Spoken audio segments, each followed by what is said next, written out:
Good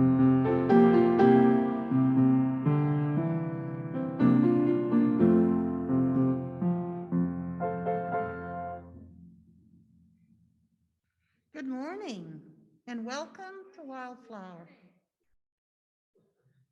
a Unitarian Universalist church in Austin, Texas. We welcome everyone from anywhere, no matter who you are or what you believe. I'm Laura Chris Green.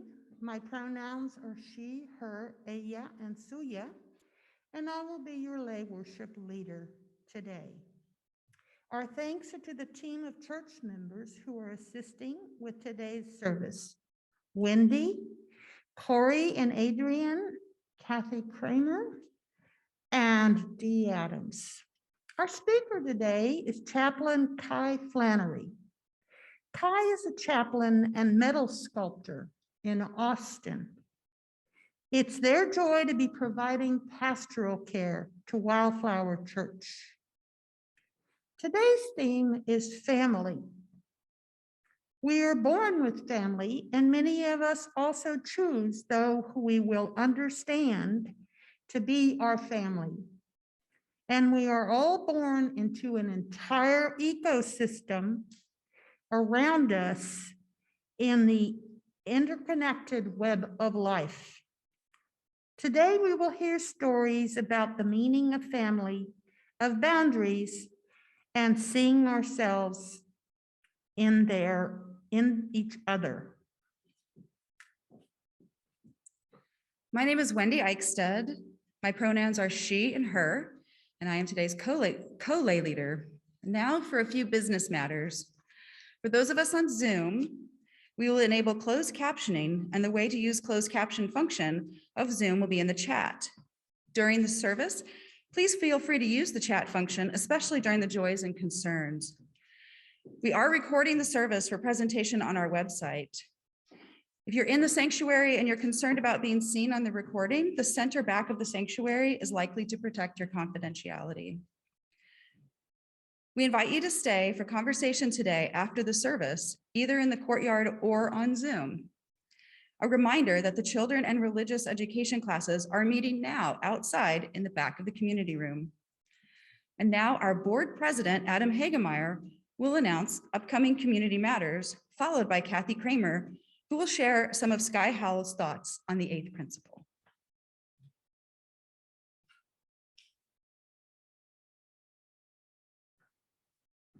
Good morning.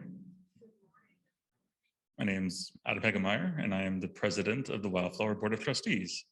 And today, there's this one big pressing thing I want to share with you all. Today, after church, starting at 2:30 p.m., will be our semi-annual congregational meeting. If you'd like to attend, you should have received a invitation to do the Zoom meeting that will be on Zoom exclusively already. But if you have not received one, please email board@wildflowerchurch.org. Sorry about that. I'm having some trouble speaking just this moment.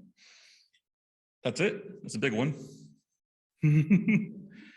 We'll be voting on the budget, adopting the 8th principle, and the endowment committee and the nominating committee.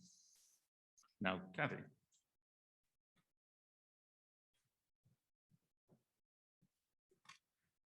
Sky Howell has prepared a statement about why the 8th principle is important to her family and our congregation. She's looking forward to joining us in person when Zoran gets his second vaccine. These are Sky's words. The 8th principle represents a true commitment to our beloved community to work to actively support and integrate anti-racism and anti-oppression into our congregation. It is an invitation for those who are seeking and unsure to show up in their full humanity. The 8th principle represents healing and accountability, which is greatly needed for our Wildflower community. As a biracial Native woman and parent, the 8th principle is a commitment to our family and our future that lets us know we belong at Wildflower. Thank you, Sky, for those words.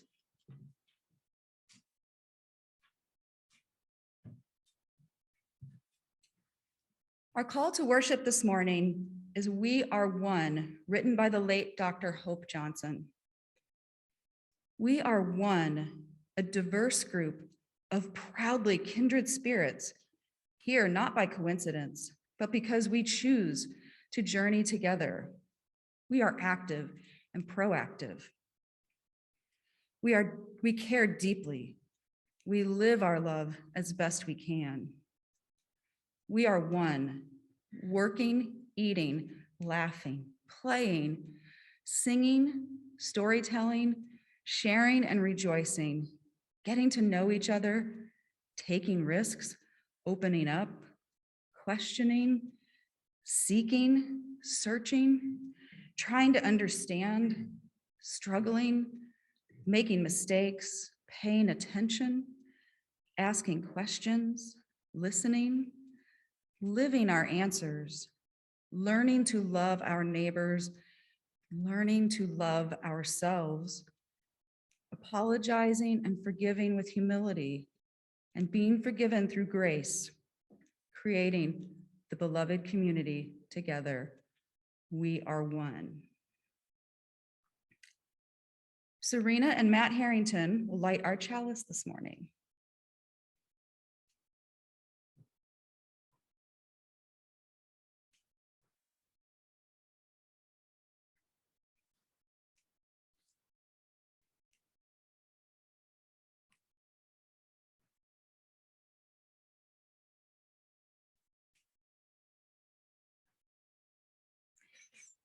In Unitarian Universalist churches, we light a chalice when we come together to worship.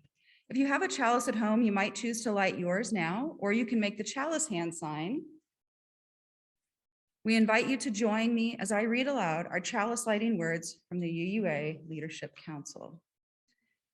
With humility and courage, born of our history, we are called as Unitarian Universalists to build the beloved community, where all souls are welcome as blessings, and the human family lives whole and reconciled.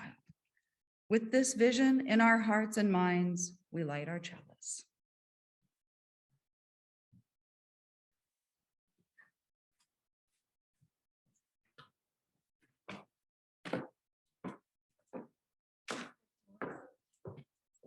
Had an intro. Is number 305, De Colores.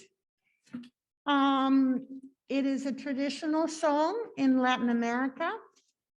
In the US, it is sung often by the United Farm Workers and is thought to have originated within the Cursillo movement, a group of evangelical Catholics who embrace workers' rights and social gospel. This song fits with our theme of seeing the family all around us and noticing the beauty of our interconnections. In the interest of safety, we ask that you leave the singing to the choir today.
Thank you.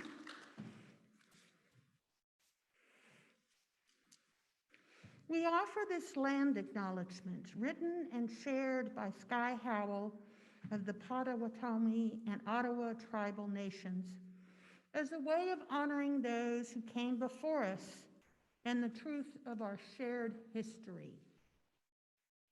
We honor the original stewards of this land and region, including the Comanche, Mescalero Apaches, Tonkawa, Karankawa, Eastern Pueblo, Come Crudo, Carrizo, Caddo, Chickasaw, Delaware, Huichol, Osage, and Shawnee.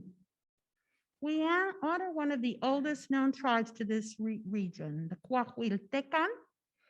We honor the federally recognized tribes, including the Alabama Cachada tribe of Texas, the Kickapoo traditional tribe of Texas, the Isleta del Sur Pueblo, and we honor state-recognized tribes, including the Lipan Apache tribe and the Texas Band of Yaqui Indians, and all the American Indian and indigenous peoples and communities who have been or have become a part of these lands and territories in Texas.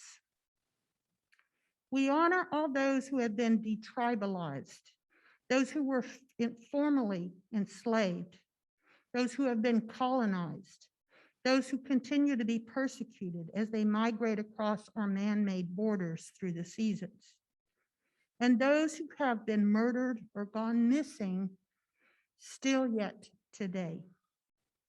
We honor all who continue to face oppression based on the color of their skin, nationality, gender, sexual orientation, age, ability level, religion, or any other difference.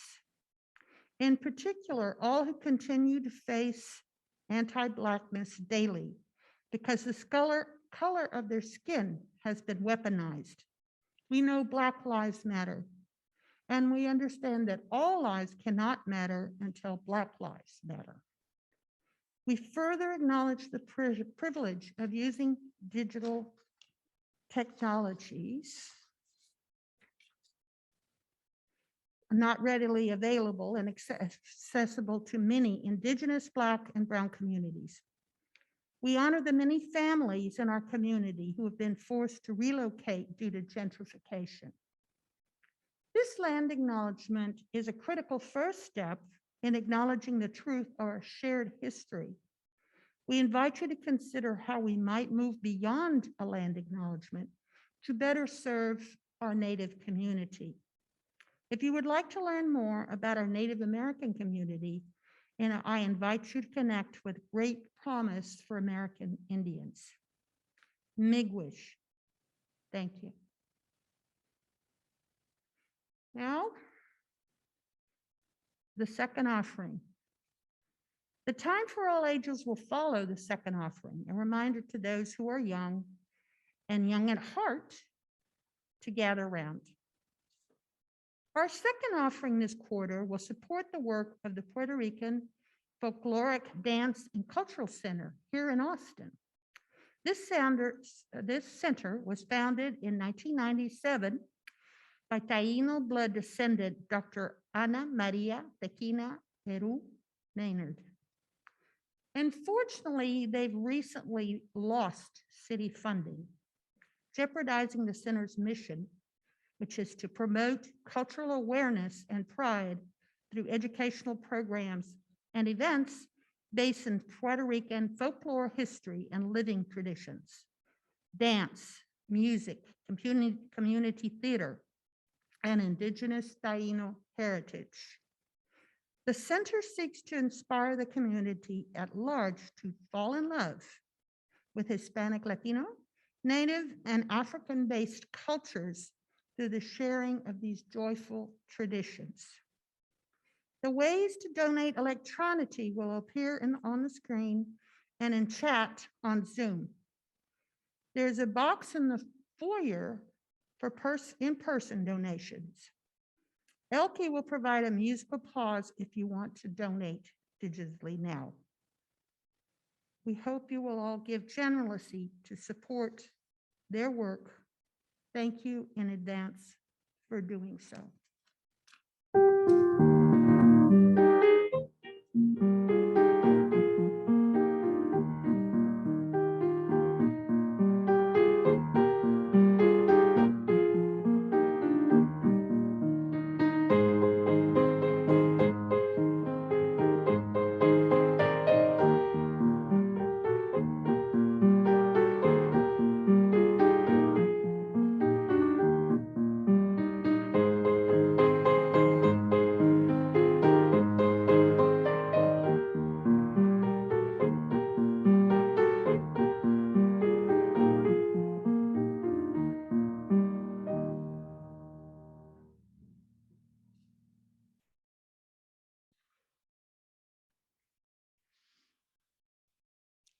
Hello and good morning, friends. It's great to be with you. It's great to see everybody's faces and part of your faces, whatever percentage of your face is showing. I'm super glad to see it. And yes, I'm realizing there are people here today that I've only ever met on Zoom, and this is lovely. It is lovely to know you and see you in your corporeality. This morning, for our time of all ages, we invite, and I have a book here called Homemade Love by Bell Hooks. And this is, she is somebody who, I lost my microphone, but she is somebody, she's a writer. Can I keep going? Should I wait or pause? She's a writer who has written a lot of theory and a lot of thoughts. We're okay? Okay. That are more college level reading. And I love that she's written this book for kids. And it says online that it's for ages 2 to 6, but I really think it's for everyone, as are so many kids' books. So Homemade Love by Bell Hooks. And y'all, if is this a good place for me to stand for you? Okay, perfect. All right, awesome. My mama calls me girl pie. Her sweet, sweet. I love that pie. Daddy's honey bun, dewdrop, chocolate dewdrop. Homemade love. All good, good.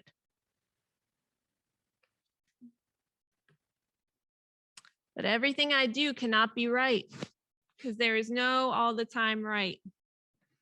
There's this something shattered on the floor here.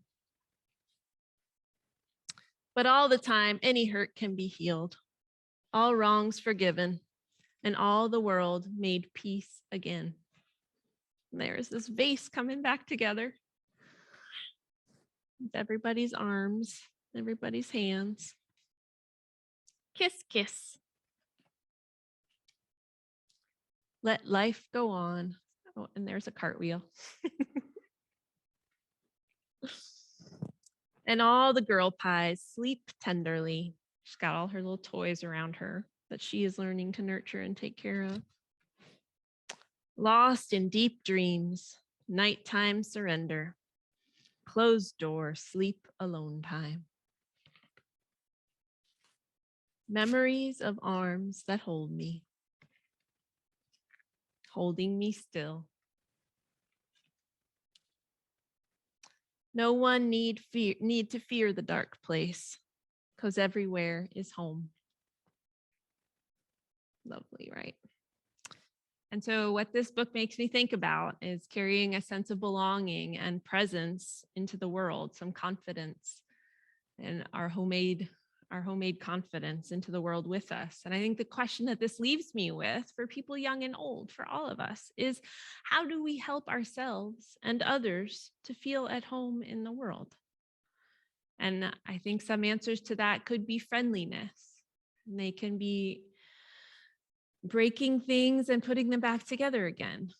And they can be hugs and physical affection with consent and maybe masks if that's what you need. saying we're sorry. There's resting in this book and boundaries, alone time. Yeah, and I think too, this last picture represents for me like resting in a bigger love. And so I invite that for all of us this morning here and in our homes, and the places where we intersect with other people's love and other people's lives. And that's part of what I think of as family. So thank you very much. And if you're watching online, I miss your faces, and we will look forward to being in person again and being silly together here in the sanctuary. Thank you.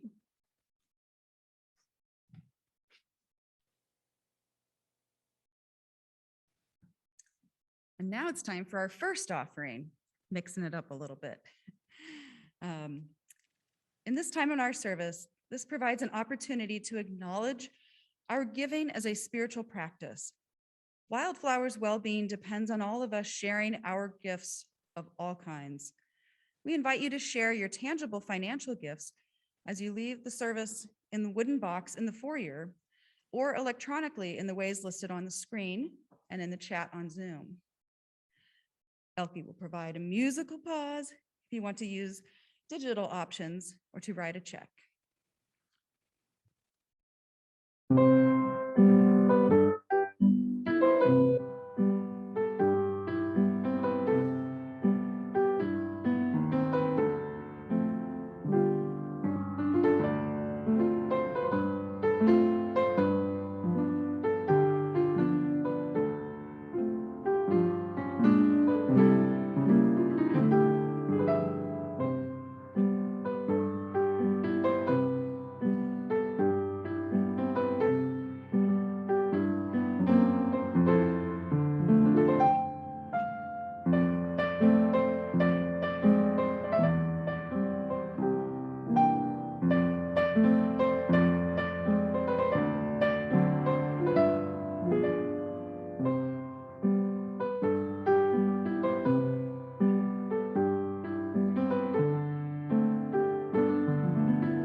Family, familia. In this reflection, I will list some ways that whether we are well-functioning, we have well-functioning families, or lack them in some way, we are shaped in so many ways by them.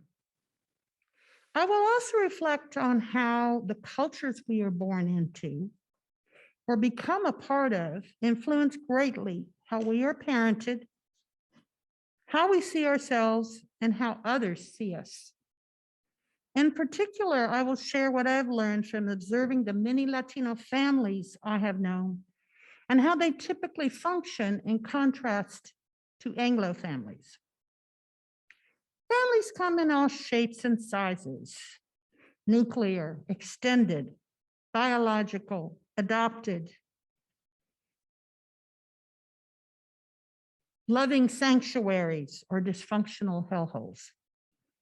Our childhoods are dominated by our parents, whether we share genes or were adopted.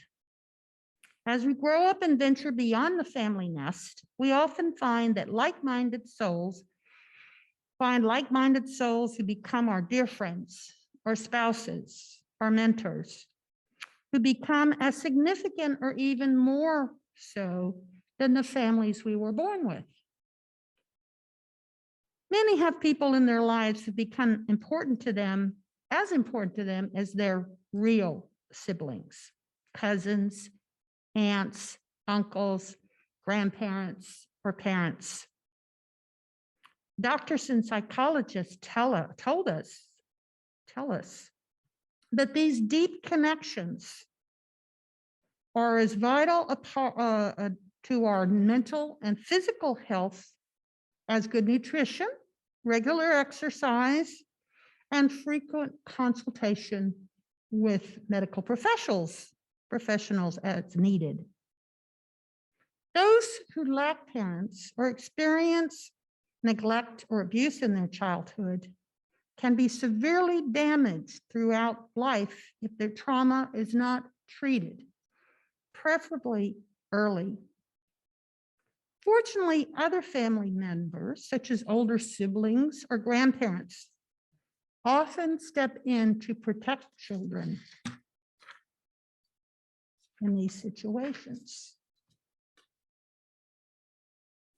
They take on their daily care or at least serve as an occasional buffer. If no biological family members step in, other children may be able to find a teacher, librarian, coach, minister, or other adult who help them overcome their challenges and give them hope. And as we age, we often lose those older than us, and sometimes even those who are significantly younger than us through distance, disease, or death. And so we need to continually find new others who become our extended families for our times of joy and trouble. In my case, my WASP birth family was a fairly large, but otherwise typical one of the times, the 50s and 60s. 6 daughters, of which I'm the eldest, a working dad, and a stay-at-home mom. We benefited from quite a few privileges: white, middle class, educated, heterosexual, American, English-speaking, Christian. I realized early in life that I had done nothing to earn my privileged status, that luck, fate, perhaps a higher power, had given much to me and comparatively little to others. I was also grateful that I had been giving some things many others did not receive. For one thing, I had loving parents who guided and encouraged me to do my best with wisdom, humor, and affection. They were not perfect by any means, but they did many things right, including allowing us to find our own way while also setting firm, reasonable boundaries to ensure our safety. Wisely, they did not play favorites among us 6 strong-willed, highly vocal siblings. Meanwhile, I was experiencing something few Americans then and now get to experience. From the age of 3 until I entered high school, we lived abroad in Venezuela in a completely integrated community. Unlike most military families, for instance, who live overseas on military bases, in English-speaking American enclaves, half our neighbors and half our classmates were Spanish-speaking Venezuelans that we learned with, played with, and learned from. As a result, I began inquiring the high level of language proficiency in my second language, Spanish, that later led me to my 40-year career as a bilingual educator in New York City and Texas. I also had the privilege of getting to see how these Latino families operated. I noticed, for example, that when they had birthday and Christmas parties, weddings and first communions, they did not separate the children from the adults. Their family events included 3 or more generations in all the activities and often lasted 4 days. They appeared to genuinely enjoy the dancing, the singing, the eating, the conversing, the just being together. I felt something I also noticed when I later lived in France, a joie de vivre, a joy of life, unlike anything I felt as I interacted with the less warm cultures of the US and Britain. In addition to the warmth of their culture, Latinos of many nationalities are best known for their devotion to the family. Sociologists call this familialism, which has been defined as a multifaceted traditional Latino cultural value that dictates norms, expectations, and beliefs about the family. A central feature is the subjugation of one's individual needs to those of the family. Unquote. End quote. To me, the use of the term subjugation seems negative, an example of how white supremacy culture influences even academic research by valuing individual over group achievement. Perhaps you, like me, may have often found yourself in school and in the workplace, working against others to get ahead. What I learned from my Latino classmates, students, and coworkers is that collaboration, rather than competition, is the ticket to greater creativity, effectiveness, and joy. I believe that familialism also does a good job of helping the children of Latino families feel safe, happy, and protected. Affection is more freely expressed than it was in the Anglo family of my youth, both physically and verbally. Children and adults stay closer together, kiss and hug more frequently, and use terms of endearment like the diminutive forms viejito, mamacita, niñita, abuelita. My elementary students and even high school students seemed closer to their parents and grandparents. I once did a demonstration lesson for teachers using an excellent gender fair picture book entitled The Piggy Book that I highly recommend. In the book, the mother leads the father and her two sons because they expect the mother to do all the housework without even a thank you.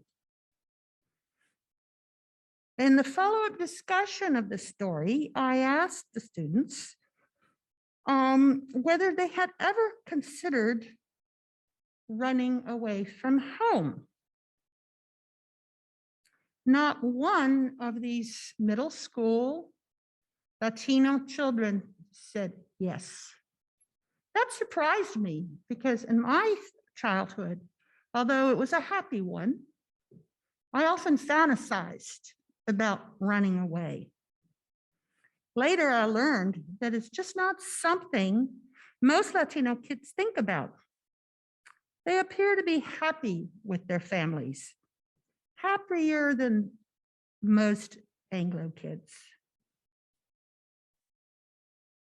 In conclusion, perhaps familialism is something we could all learn to value as well, with its commitment to the family, its respect for elders, its focus on collaboration, and its ability to make children feel loved.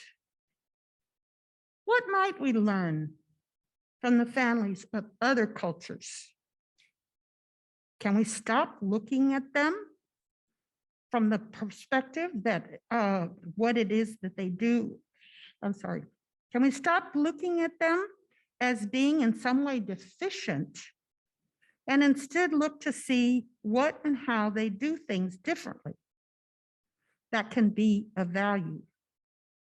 Can we stop blaming them for their own poverty, crime, and low educational achievement rates, and instead see how our imposition of white middle class values might be the cause of these disparities?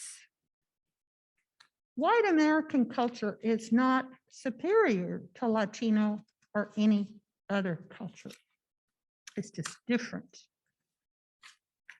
Perhaps we can learn to observe, listen, and learn from them.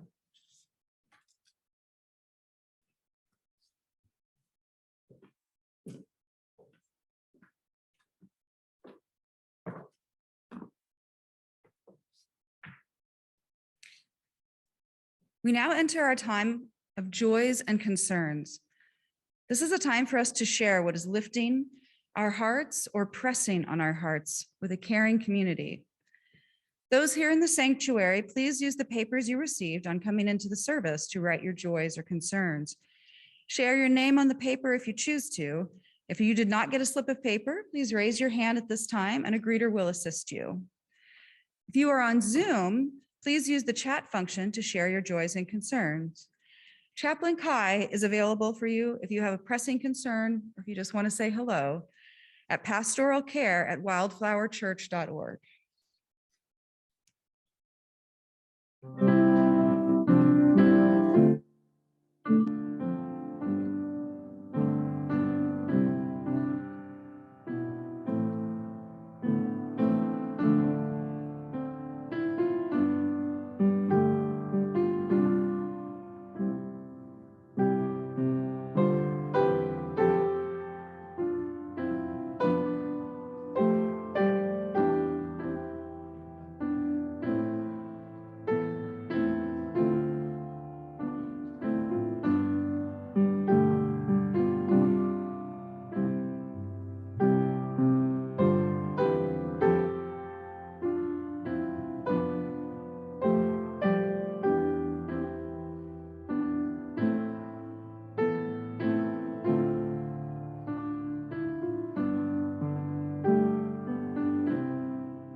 So feel free to bring one up if you haven't brought one yet.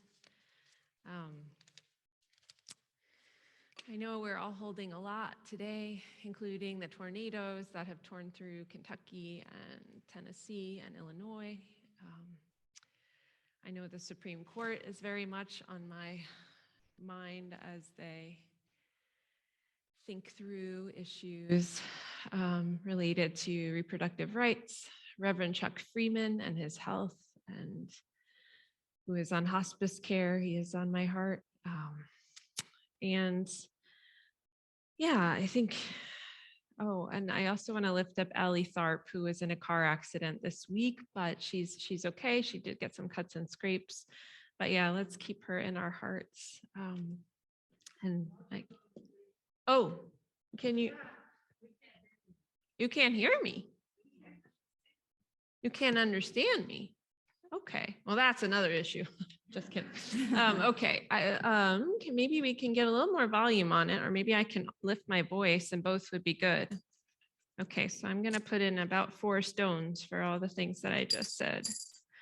And Ross Jones is celebrating his granddaughter's 10th birthday. That's a joy. Congratulations. Yay. We have a couple on Zoom also. Yes, please. Susan Littman says, frost on the roofs this morning and fluffy birds. Frost. Oh my gosh, thank you. Another joy, beautiful, cooler weather. Enjoy bringing out the warmer hoodies, puffy socks, and gloves for morning walks. I will join you in that joy. Rebecca Fletcher on Zoom says, "My joy is my chosen family comprised of wildflowers. Every day I feel blessed by all of you." Ah, lovely. Yay. Yeah. Do we want to clap for Yeah. that one? I think that's true for many of us here. Here's a concern. Thoughts are with all those impacted by the tornadoes in the Midwest this weekend. Yes, yes, indeed. We lift them up and hopefully we can reach out some helping hands. Yeah. Oh, you still can't hear. Okay. Okay. Gosh, I'm sorry. Okay. Okay. Maybe I'll move back a little further and then you can hear me. Okay. Would you like to go ahead? Susie Epstein shares a joy on Zoom. Joy of connecting to a distant sister for my birthday. Ah, yay, distant sister. All right, I have one. It's been a hard week overall. Some good days, some rough days. All right, we lift that up with you, friend. And Edie Clark on Zoom has a concern for the Woodview residents whose bridge washed out over the weekend, and joy that CTI was able to get a temporary fix from the city, Oh my and for gosh. our upcoming meeting with resident leaders on moving forward. Oh And my thank you, goodness. Edie, and to the Central Texas Interfaith for all the work you're doing. That's from me. Thank you. Thank you for that.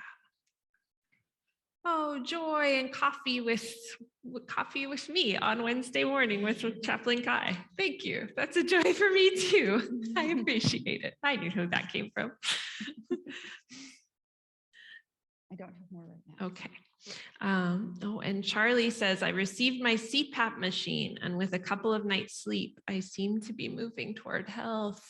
Oh, yay. Yes. We are joyful about that. A good friend of mine's father is in what looks like his final days, which is a heavy burden for my friend. Yes. We lift that up. We lift you up and your friend and his dad, their dad. A joy. Got up this morning, put my feet on the floor and kept going. Round of applause for that. Yes, please. Good work. Good work, friend. Grateful for my family and friends. We have any more online? We don't have any more online, but I have one. Oh, yes, please. Just a joy that Ike's mom's cancer treatments, she only has one more and it seems to be working fairly well. And then a concern that my nephew Connor, who has he has a very rare form of cancer, has chosen not to have the surgery or to pursue treatment. So that's pretty heavy on my, and that's the same, it's my sister who lost her husband, their father, to COVID in September. So hold them in their hearts. Okay, we will hold them in our hearts, and also Ike's mom. And may she be out of that hospital soon. She's luckily not in the hospital. Oh, so okay, that's she's just good. doing inpatient treatments. Yes. Okay, good. I'm glad to hear that. Well, let's take a few moments. Oh, I'm going to drop in 2 more stones just for the joys and sorrows that remain unexpressed in our hearts, all the things in between. And yeah, just know that if and when you want to share those, regardless of if you ever share them, they're held here by this community. So thank you. Thank you for being here. Yes, Lynn. Yes, please. Yes, absolutely. Thank you. Yes, the people in Kentucky. Let's lift them up. Okay. So let's take a moment just to breathe with all the things that we've just heard, all the things that we're feeling. It can be a lot to hold in this body, mind, heart. And yet that is part of our role here on this earth, surrounded by these beings, far away from others that we care about, people whose fate we know is twisted up in our own. And I think the thing that brings me back is the breath in my body. Knowing that I share this breath with all the people who have come before, all the people who are here now, the people who will come after. For better and for worse, here we are. So I invite you to breathe this breath.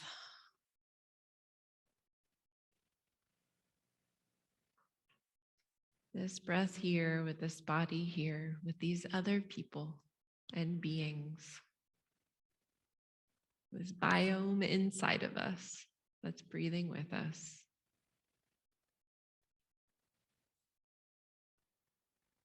And the biome outside of us that we are a part of. And I'm just going to sing a meditative song to bring us back into the service. And I hope I'm not too loud or too soft. Find the stillness, hold the stillness, let the stillness carry me. Find the silence, hold the silence, let the silence carry me. With the Spirit, by the Spirit, with the Spirit giving power, I will find true harmony. Thank you, friends.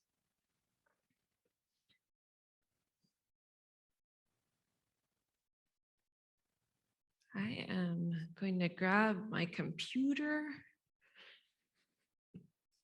This is how I am. We have let go of our ancient printer, and I am trying to do things a new way, much like everyone here this morning in these mixed services. Thank you for everybody who's helping this to come together. You're doing a great job. We appreciate you. Thank you, Jan, for taking our names. Come on in if you want to, or don't. That's okay. No pressure. So this morning, I want to ask, who is it that you think of when I say the word family? Who is it that taught you to drive? Who do you tell your pronouns to? Who do you call, or what tree do you lean up against when you feel like you can't even be polite and you just need to connect with something living? Or maybe it's a rock, or maybe it's a cat, but who is your family? And as we let those faces come up, maybe there's some emotion around that too. Maybe some faces bring intense worry along with them. Grief or resignation or pride, and others might bring comfort and joy, and maybe some of those faces bring all of those feelings. So with families, we discover the spectrum of who we are. We bring a spectrum of feelings and needs and gifts, and we are part of a spectrum with them too. I think in some ways we can define family as a person or a being deeply connected to us, helping to co-create us, whose actions we cannot control. And often when I think of family, especially as a hospital chaplain, I think of, which I'm not doing right now, but that's my training. That's what I did for a lot of years. And I think of Indra's net. So within Hindu tradition, there's the story of the very first strongest god being Indra, who had created all of these beings, all of these stones connected in a net. You touch one part of the net and other parts of the net move. And everybody's connected to one another through this interconnected web. And those beings, those rocks, some people think of those as Mani jewels.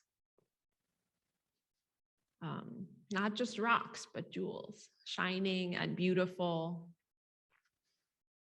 And sometimes I even see Indra's net in the internet, which I think is interesting and funny. The ways that we end up connecting to one another through technology and intimacy that gets created. We have a family group text, which connects me to my brother and sister, my parents, and their families across the country, right? You all probably have a similar thing. And so I get silly pictures of, Halloween costumes and just daily things that happen. And one thing that's really neat, and that just makes me feel warm and so connected to them. One thing that's neat is that also I follow National Geographic on Instagram. And so I also get the family pictures of like the cheetahs and an incredible tree that's over 100 years old and people who are struggling or having a beautiful regular day across the world. And I like that. I feel like that's sort of our family group text a little bit. I'll say I also get that through dog rescue videos. I don't know if anybody else has gotten into those during COVID, but that is a very real part of my spiritual care these days, my care for myself. Just seeing the body language and the names of dogs who are wounded or abandoned, who heal over time. And we also see that in very serious situations around climate change, witnessing Greta Thunberg, for instance, saying, no, you can't pretend about this. And I'm not kidding, right? I think with the internet, we're becoming a family that says the things that matter out loud, which is a family culture that is long overdue for us, I believe, as a global family. This is making Indra's net a reality. As a chaplain, I do see with families the need for important things to be said. And there can be a lot of healing, as you probably know, in just that, naming what's going on. If a person requires our silence around certain topics, they may not be our true friend. There can be power wrapped up in that. And I was very inspired by many poets in writing today's message. One of them, Marilyn Nelson, a prize-winning poet and translator who was born in Cleveland, a professor emerita at the University of Connecticut. This is a poem of hers entitled Family. My master/father sent me up from South Carolina to Boston as a 9-year-old. My mother's illiterate silence has been a death. I wonder if she still labors in his fields. His sister, dutiful but cold as snow, gave me a little room in her house below the stairs with the Irish servants who hated me for the fatal flaw in my genealogy. For the first time in my life, I am at home in this bevy of scholars, my first family. Here, the wallpapers welcome me into every room, and the mirrors see me, not my pedigree. Not what we would normally think of for academia, right? But that was a place where she finally felt at home. And Marilyn's freedom as she contemplates her mother's servitude. Academia is a place where her face could be seen and where she was allowed to labor toward her own joy and interest. As a chaplain, I am sometimes allowed to witness people gathering around someone experiencing a serious illness or even a process of dying. Families struggling to show up with their truth, this truth, and hoping that it can all be held together. It's like a path that this group of people is trying to find through a really tricky landscape.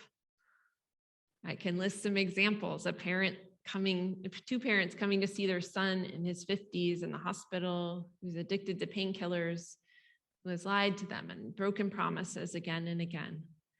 And they're trying to figure out the path forward. And it's really hard not to fall off the path into a place of righteousness or blame or shame or self-blame. Right? And all we can do is try to help each other back onto the path. I met teens at the hospital living with cystic fibrosis who knew the hospital staff almost as well as they knew their own family. They would come in for weeks and weeks at a time throughout their entire lives. I met a woman showing up for a physical illness at the hospital, not knowing if her bipolar disorder or her female partner would be respected by the staff.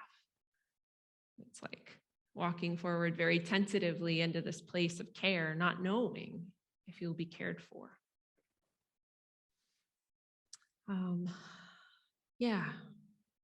I met a family who had built a restaurant empire in the same hospital as someone with just the belongings on his back.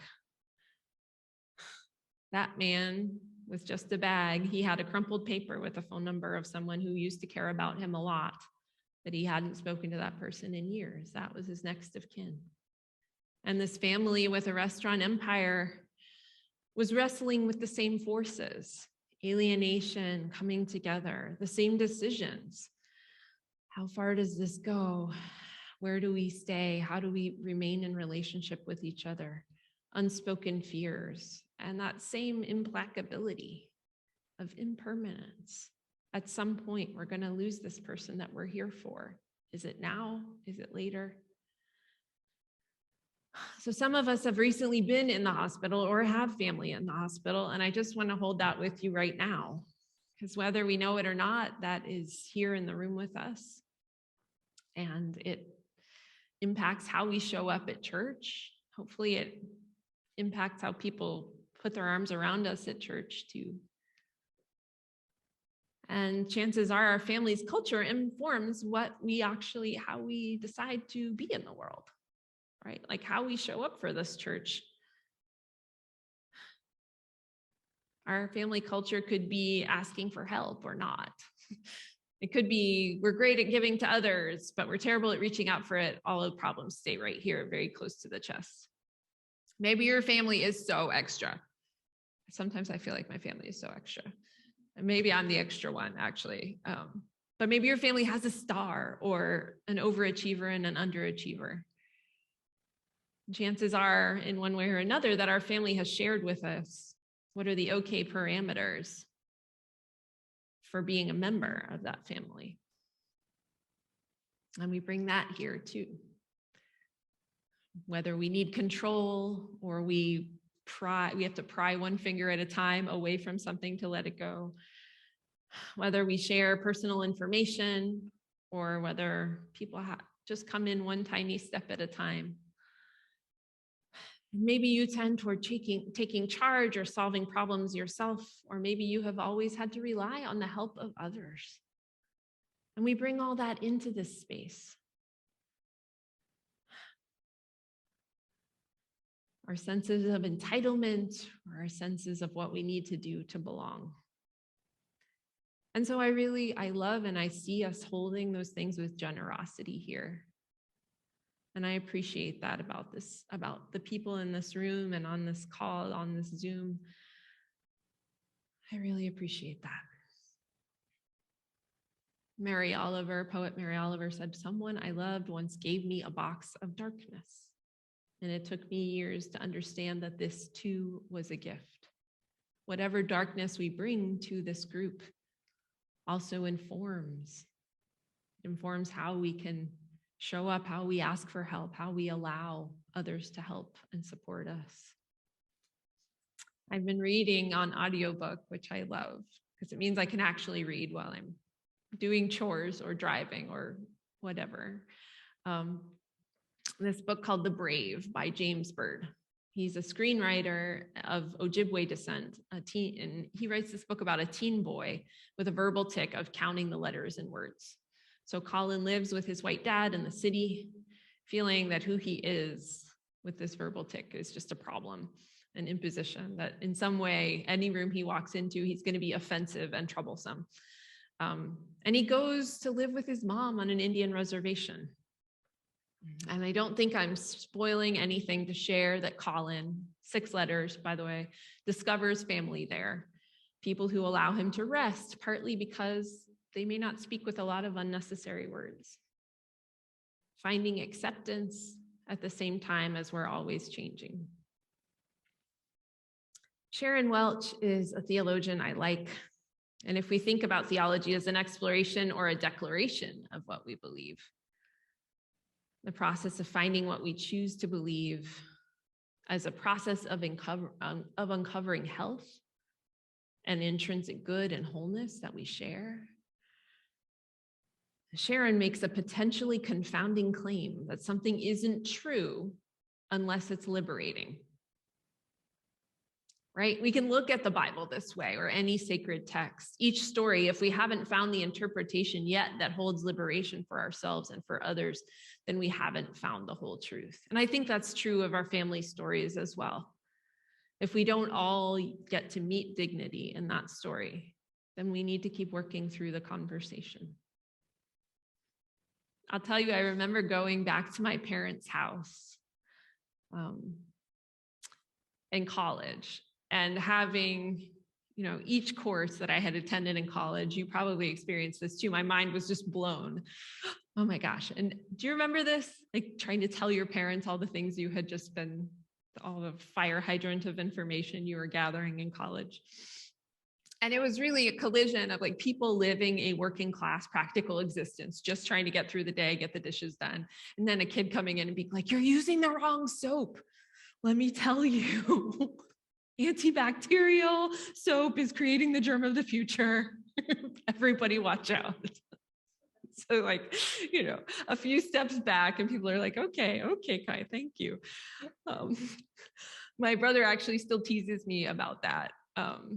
My plant pathologist professor's warnings about overuse of antibiotics and antibacterial soaps. Sometimes when I get really passionate about a justice issue or about climate change, my brother will just cork his lips a little and he'd be like, the germ of the future. I'd be like, thank you. Thanks, Jim. Thanks. And of course the professor was right, but my brother was in 8th grade and he thought I was absurd. And we can also turn the prism, right? With these words from Maxine Cuman, who's a poet, a mother's point of view on the family together after dinner during a child's visit home from college. Benign and dozy from our gluttonies, the candles down to stubs, defenses down, love leaking out unguarded the way juice dribbles from the fence when grounded by grass stalks or a forgotten hoe. How eloquent, how beautiful you seem. Wearing our gestures, how wise you grow. Ballooning to overfill our space. The almost parents of your parents now. So briefly having you back to measure us is harder than having to let you go. I think of these Mani jewels, these beings that populate Indra's net, us. The myth around a Mani jewel is that it looks just like a regular stone, but you polish it a long, long, long, long time. And then you see its preciousness, its beauty, its shine, how it catches the light. As our protagonist from our children's time tells us, Girl Pie, everything I do cannot be right, because there is no all the time right, but all the time any hurt can be healed, all wrongs forgiven, and all the world made peace again. When I was beginning, I'm just watching time. I know we got started a little late, but I don't want to go too far over. So I'm just going to be aware of that. Maybe I'll tell one story and then conclude. When I was getting ready to marry my partner last year on Zoom, my friend Julia, who's also a minister, asked us, why do you want to marry this person? Like, super basic question. That was part of our premarital counseling. And it actually took a lot to peel through the layers of like, it seems right, it feels right, I like this person, just kind of into the deeper things. And one of the things that I really thought was, I want to keep learning. And I feel like my relationship with this person is going to help me to do that. And I was right, not just about the things that he knows. I make a sculpture and he tells me about shear versus axial force and materials failure. But also what it's like to be disappointed in someone who's at the center of your life, how we come back from needing something we're not able to give or the other person's not able to give us, how we grow in responsibility at meeting our needs over time, as well as meeting each other's needs. That is what it is to be an ecosystem. And I think of the treaty oaks, the trees which speak to each other in their roots also, as botanist Robin Wall Kimmerer reminds us in her book, Braiding Sweetgrass. In the old times, the elders say the trees talked to each other. They'd stand in their own council and craft a plan. But scientists decided long ago that plants were deaf and mute.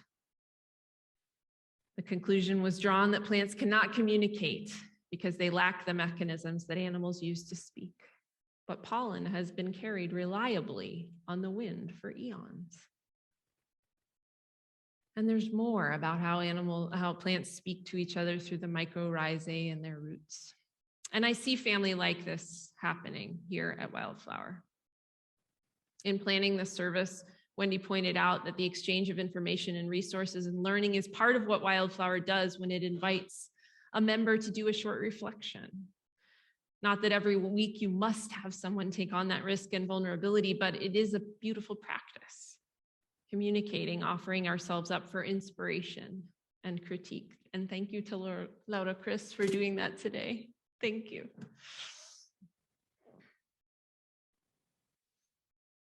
Family is here, and it extends beyond here. And I think that brings us, maybe I'll skip to the end to the Mary Oliver. You do not have to be good. You do not have to walk on your knees for 100 miles through the desert repenting. You only have to let the soft animal of your body love what it loves. Over and over, these wild geese calling, harsh and exciting, announcing your place in the family of things. I know there are many philosophers here among you, and maybe you have a key question that you come back to in your life, or several. I've never been one for the question, why are we here? Because it's like, we're here, so what are we gonna do about it? Like, but if that's your key question, no shame and no side eye, because good for you. Like, you're probably gonna figure it out. But my question is always, what do we do?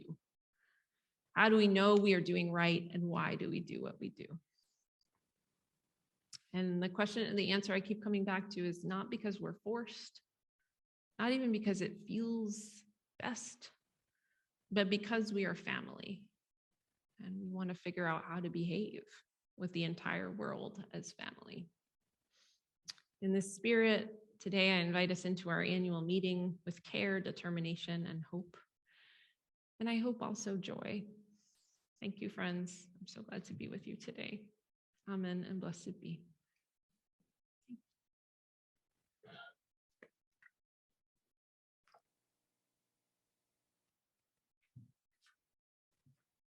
Thank you, Kai. Our closing hymn is number 1056, Tula Clizio, Be Still My Heart, Even Here I Am at Home. It was composed by Joseph Shabalala in 1987 while riding in a taxi in New York City. At that moment, he was homesick for his native South Africa and he missed his children. The words translate to Tula, be still, Clizio, my heart, Nalapa Sekaya, even here I am at home. Shabalala was a song leader for the South African singing group Ladysmith Black Mambazo, which shared with the world the richness of tradition of the Zulu music known as Isa Kata Maya. The Wildflower Choir will sing this hymn.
And Serena, could I ask you to come extinguish the chalice for us?